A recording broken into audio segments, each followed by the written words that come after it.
Hi guys, it's Jordan from P&P Campers. Just going to do your handover video now on your Autosleeper Talisman. So we start under the bonnet. We've got your engine battery just down here on the left, negative at the front, positive at the back. Brake fluid attaches up here to the servo down the back just there. Power steering fluid just here at this front little reservoir just here. Engine oil gets topped up through this yellow cap at the top of the engine, and your actual engine oil dipstick is this one just down here at the front. Behind here is just a couple of sort of fuses and relays, same as under here, so you don't really need to get to any of that. Engine coolant sits in here, and you can see there it's at the right level, just between the minimum and the maximum line when the engine's cold. You've also got your air filter, which sits underneath there, and your washer fluid. This is in there, so you see it's right topped up to the top after its service. We go around to the near side, passenger side. Got your diesel filler cap, so you will need your ignition key to get that to open up.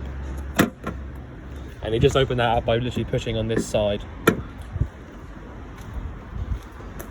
LPG, or your gas locker. So you've got space for 2 of these 6 kilo propane bottles in here, but at the moment there is just the one. You've got a bottle top regulator on there, and I'll just show you. Anti-clockwise around to the left is turning the bottle on, and clockwise around to the right is turning the bottle off. Obviously you need to turn that bottle off before you start driving, and basically when you get back in the van to start using it, you need to put it back on. You got September 2019 date on the actual pigtail, not pigtail, the hose itself. So you got till, what's that, 2024 to replace that. So plenty of time on that. Freshwater inlet is this one just here. So if you want to put that away properly, you push in all the way around until it stops, and then you need to get your key out. So I can get the key out, and there'll be this key here to do that. Basically put the key in and just turn it whichever way it'll go. Take the key out, and then it's totally locked up, you can't take it out. Behind the door you've got your external fridge vents. So I've got the fridge lit up on gas at the moment, and I can feel hot air coming out through this top right hand side. So that is just one way of knowing that it's definitely lit up on gas if you wanted to double check that, but I'll show you how to do that properly inside anyway. Your step is manual, so to pop it away you can do it sort of nicely with your hand if you want to, but you can just sort of lift it up with your foot and let it in like that. It's totally fine. And pull out just down and back like that. Bike rack at the very back of the van is there with all of its parts. Tow bar at the bottom with all the tow bar electrics. It actually looks quite new as well. So yeah, it's handy to have that there. Ladder at the back, obviously, you know, strong enough to support somebody climbing up it, otherwise there'd be no point in it being there. But yeah, a lot of the Autosleepers have got those already fitted as standard. So your toilet cassette is the biggest one they make, which is really good. Obviously it means you haven't got to empty it half as much. This locker is really, really nice and simple. You've got on the right hand side, you've got a little level indicator for your flush fluid.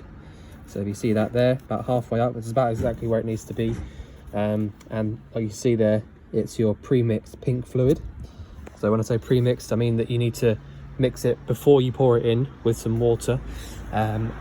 Reason for that is when you fill it up, which is this part up here, it works on like a U-bend. So if you pour just pink fluid in first and then pour water in, because it works on a U-bend, basically what will happen is you'll start using your fluid, your flush inside. You'll get a load of pink fluid and then just water. So basically it won't mix if you don't pre-mix it. So that's that. If you want to drain it out, you shouldn't have to for a long time, because I've actually just done it just before the video. But if you wanted to drain this out and start from scratch, you can pull this out from the bottom and then pull this whole thing down and out like that. And basically, I'm not going to do it now because I get covered in it, but if you pull it out and then just sort of aim it down to the floor, it'll all start to drain out. And if you want to pop it away, make sure that you locate the top of that in that little rubber grommet, push it up, and then back in there.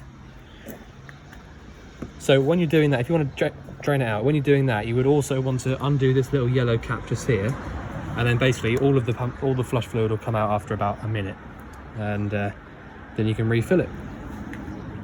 Taking the actual cassette out, push down on this little yellow button here, and then pull out towards you. This flap in here will have been lubricated as part of the hab check, and when you actually empty it out, which is from this white cap at the very front, you need to be holding down the little yellow button at the back there when you do that. That's like an air pressure release. I'll leave that like that for now. You've got both of your water drains just here and here at the bottom of the van. Let me just have a quick look, see if I can see which one's which. So I think this one here at the front, in the middle, sorry, is your fresh water drain, because it's sort of in line with the fresh water tank. And then the one at the back there is going to be your waste. But yeah, nice and simple to use those. You do literally just turn the actual top like that. There you go, yeah, it's definitely your waste. So actually I'll leave that open for a little bit. Hookup point. So if you were at your campsite or at home, that's where you put your hookup cable in, and that'll give you access to using all of your plug sockets and everything on mains. I will obviously show you how to use all the stuff on mains in a minute when we get inside. I did have this open a minute ago because I thought I'd have to show you it, but it is just storage. But I will actually show you that it's this key just here to get into that. And it just sort of opens up on a couple of straps and stays exactly where it is. The only other thing to show you really is you've got this mushroom vent at the top of the van here, and if you have the heating on like I do at the moment, you'll see a little bit of steam coming out through the top there. And that's just basically the heat coming out through there. And the last thing on the outside is your boiler vent, which is this one just here. So when I show you how to use the boiler on the inside in a minute, if you want to double check that it was definitely lit up, you can do that just by doing the same as the fridge, putting your hand over the top left or right hand side of this vent, and you'll feel lots of hot air coming out through there. Right, so if I show you a few bits in the cab, it's a pretty simple cab to be fair, although it is still quite a nice spec. You've got a 5-speed manual gearbox. The reverse is lift up on the little bit, you know, what would you call it, not sure. Lift up there, over into the top left. Hazard lights, there in the middle. Your factory fitted Peugeot head unit there. So, you know, obviously that's going to be all working as it should do because it's Peugeot original part. Heated rear window, obviously that will not work because the back of the van isn't here anymore because it's been converted into a motorhome. So obviously don't expect that to work. Fog light, so that one just there. All these bits here in the middle are obviously for your sort of fan and heater settings. So you've got the heat in the middle, fan speed setting on the left, and where you actually want the air to go to on the right. You can also recirculate by having this over to the left, or draw air in from outside, having it on the right. Lights turn on, side lights, main beam on this left one here, and that's also obviously your indicators. And you've got this one over here on the right, which is your washers and wipers. You've also got electric adjusting mirrors, so you basically just choose which one you want to move with this little bit just here, and then move it around like a little joystick, depending on where you want them to move to. Electric windows, and I think that's about it. Under the seat just here, this is your bonnet release, and then to the right is your steering column adjustment, so obviously don't get those two confused. And yeah, I think that's about it really for the cab. Right, so go into the more interesting part. Actually, I'll tell you what as well, I'll just close the door. Okay, so probably start up by the control panel. That'd be the most sort of logical way to do it, I suppose. Right, so up here on the right hand side, just first off, you've got this is like a display for your solar panel. So it basically just tells you the current that's coming through. If I click that, oh, that's the current that's coming through, sorry, and your voltage is there, so 12.4. And to be honest, that's completely fine. That's a really, really good voltage for a battery that's not being charged up by the hookup, or the engine's not running or anything like that. So yeah, very good. So on the left hand side, we got here battery test. So if I click this button, there you go, it agrees with that voltage there, 12.4. So you see there it comes up between 12 and 13. If I wanted to test the water, so how much fresh water we've got, full tank, so I'll drain that out. So that's your tests. If you wanted to turn all of your lights on, so the main isolator for your lights, it's this one just here. Water pump, turn that on, it's that one just there, and with the little red bit showing at the bottom, that is on. All right. All of these 1, 2, 3 and 4 at the bottom, they're all just individual sort of auxiliary light switches, so you can leave them all on if you want to, and then just turn the main light switch off when you're finished. That's just like a bit of a fail-safe way of doing it. You have also got these 2 switches down here.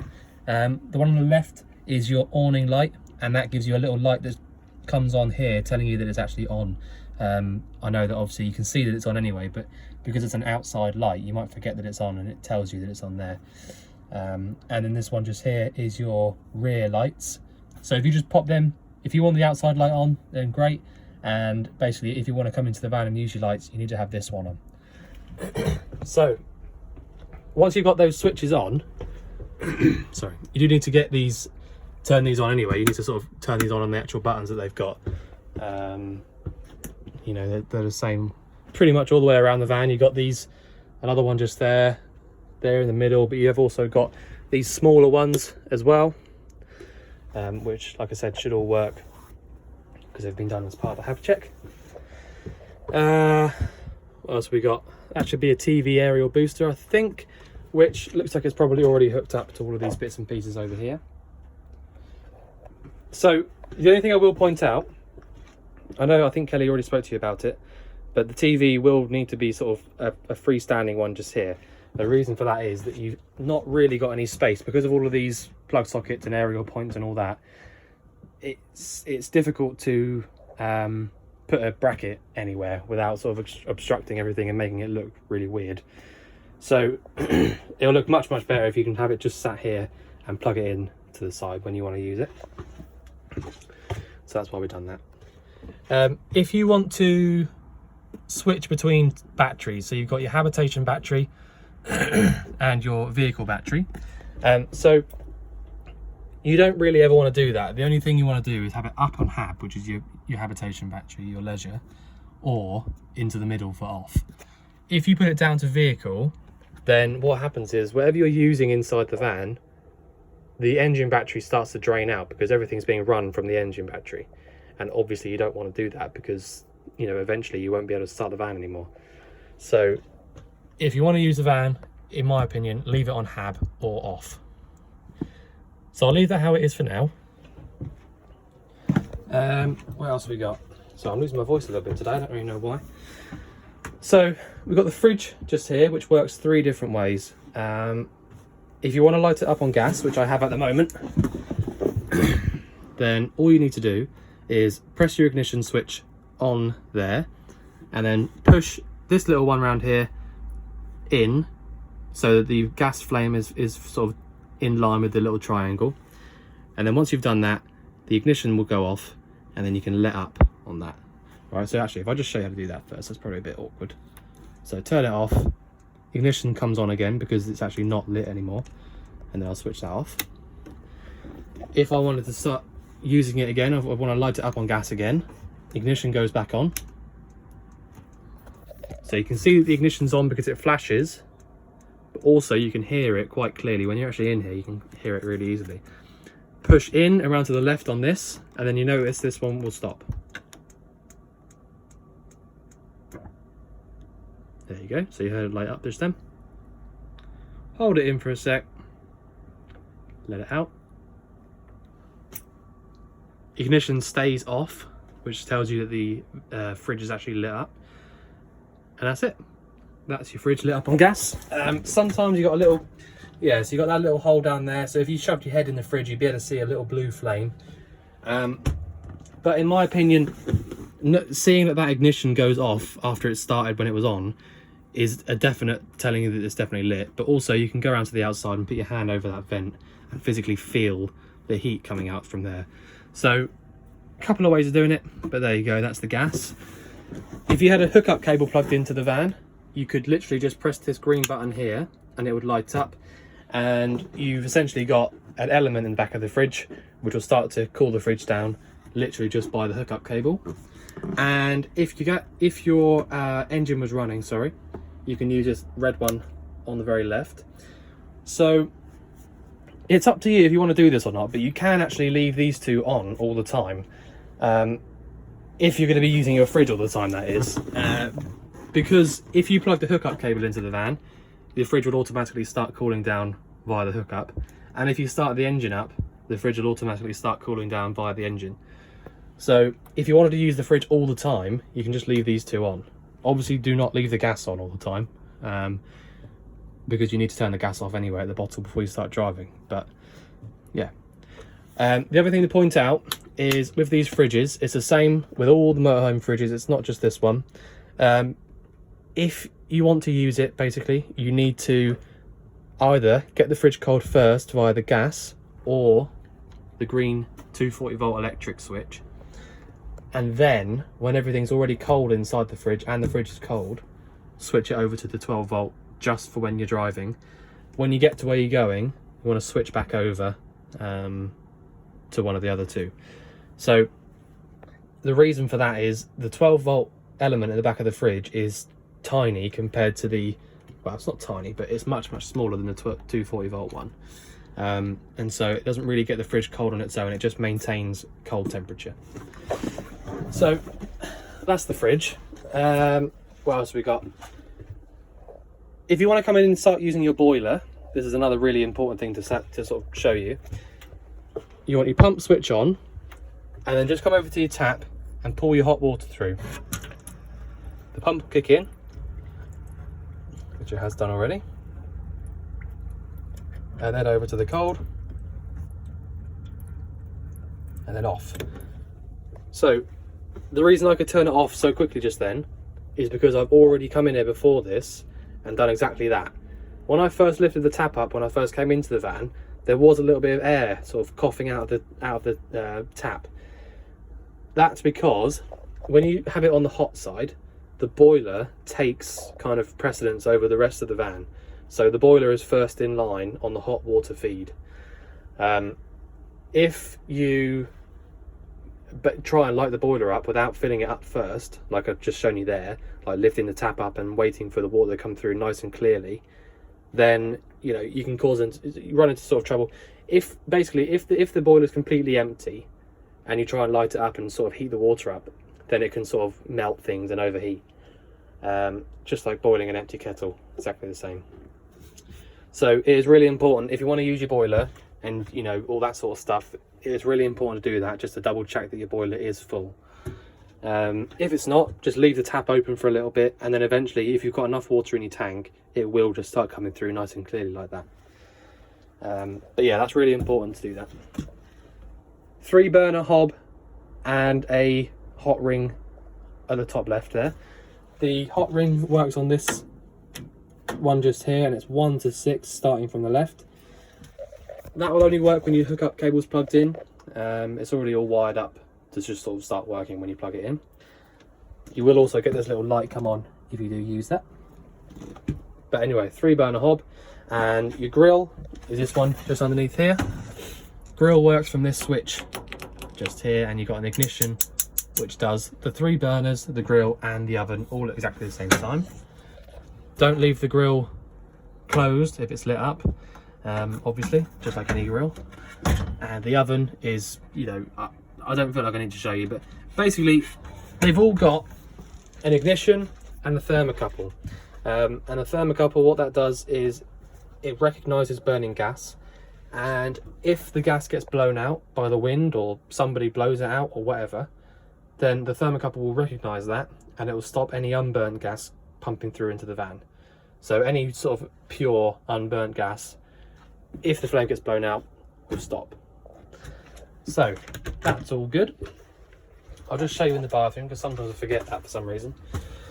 Right, so your sink just here. So again, I don't need to show you that because it is, you know, super easy, hot and cold. The only thing I will show, well, here, I'll show you. The only thing you do need to know about is that you can see that obviously there's no drain in this actual sink, and that's because the drains actually sit down here in this gap. There's one this side, one that side. So if I just pop the tap away, you need to slowly lift it up and literally just pour it down the back. You heard it just there, drains at the back. So that's that. They're all the same. You know, all of those, this style of sink is so that they can sort of like sit in the wall a little bit, and it's a nice sort of clean design. Shower, exactly the same, hot and cold. I'm not going to show you that because I will get soaking wet, but it's that simple. Toilet, again, even, you know, just as simple as the rest. Push down on this to get your flush fluid pumped round, so I'll just show you that. Nice clean flush fluid and a strong pump, which are a couple of things that, you know, would normally be, well, not normally, but sometimes be a little bit troublesome. If you don't use your flush fluid for a really long time, it just fills up and gets stagnant and is just disgusting. And also sometimes the pumps in these go a little bit weak after a little while, but both of those things in this fan are totally fine. So yeah, you just turn the entire thing to open the flap up and close it back over to close it up. You need to make sure that this is closed whenever you're not using it. Reason for that is, well, one, you get really bad smell coming into the van if you don't, and also you won't be able to take the cassette out from outside because when it's in the open position, it locks it in place. Unless there's something broken on it, you will not be able to take that cassette out if it's open.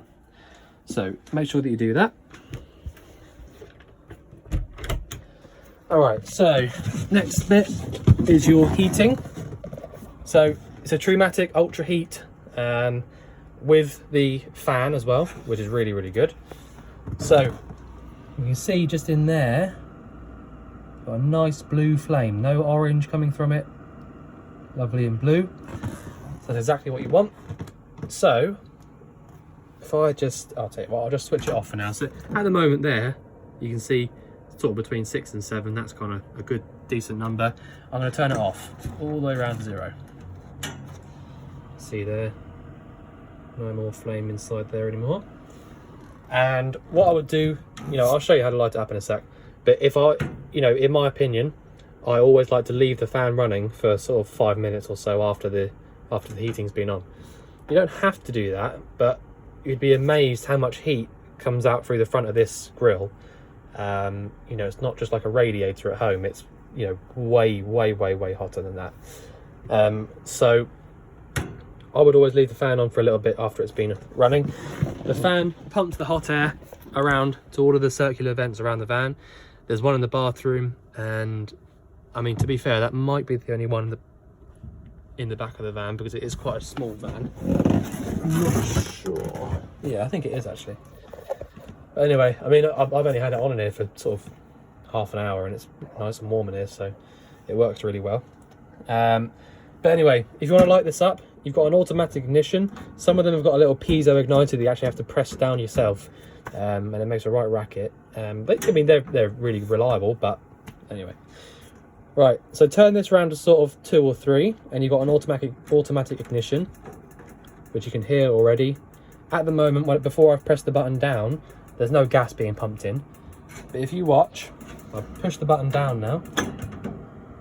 Straight away, pilot flame comes on. And then what I want to do is lift up on this and turn it around sort of where it was before, sort of 6, 7, 8. And if you watch what happens when I do this.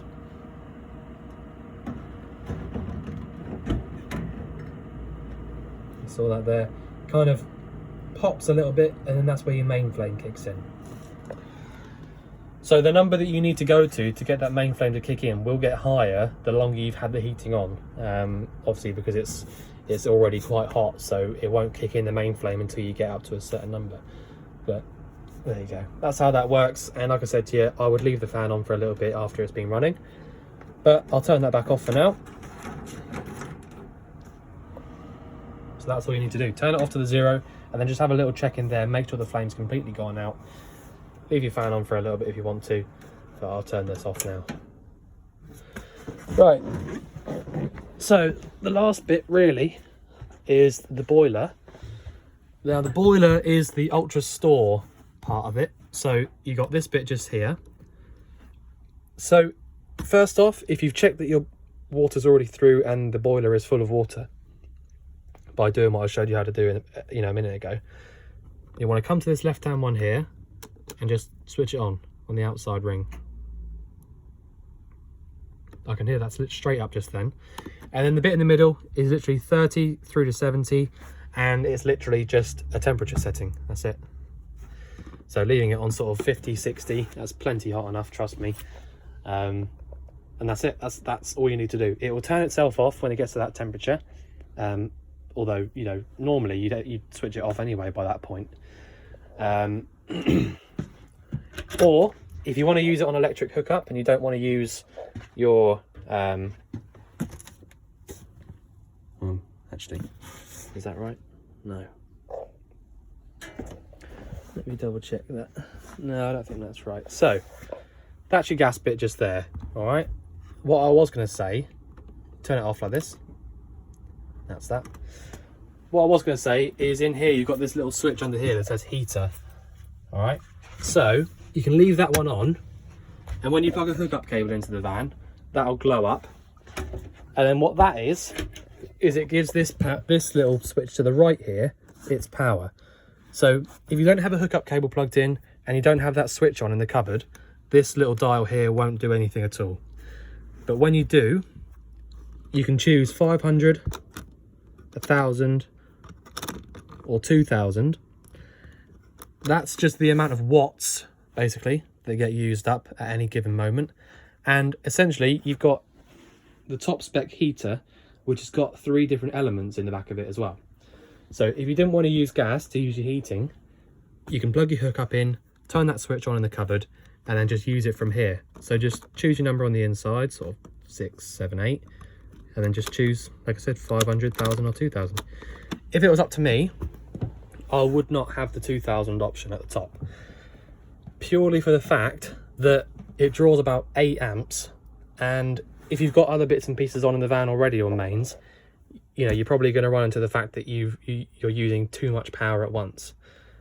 Using it on a 500 or even 1,000 is plenty of power. You can do whatever you like, it's your van, but if it was up to me, I wouldn't use the 2,000. It's just not necessary. It's too much power. But there you go, the option's there if you want to. If you've got nothing else on in the van whatsoever on mains, then why not? But anyway, that's that. So let me just double check. So your TV is in here. This box at the back here is your paperwork for the van, so the bulk of it. Let me pop that little clip over. Yeah, so make sure you don't get too close to this pipe in the back of this wardrobe, because that's the obviously it's sealed and metal sealed and inside that, but that's the pipe for your heater on gas. So it does get quite warm, but to be fair to you, it's not hurting my hands or anything. It's not hot, so you're okay to put clothes in there and stuff. But yeah, so I think that's about all I can show you, to be honest, unless I'm missing anything. Don't think I am. Okay, so if you think there's anything that I've missed out, or you want anything sort of covering again, or anything at all, just let us know. But otherwise, we look forward to seeing you soon to collect your van. Thanks very much.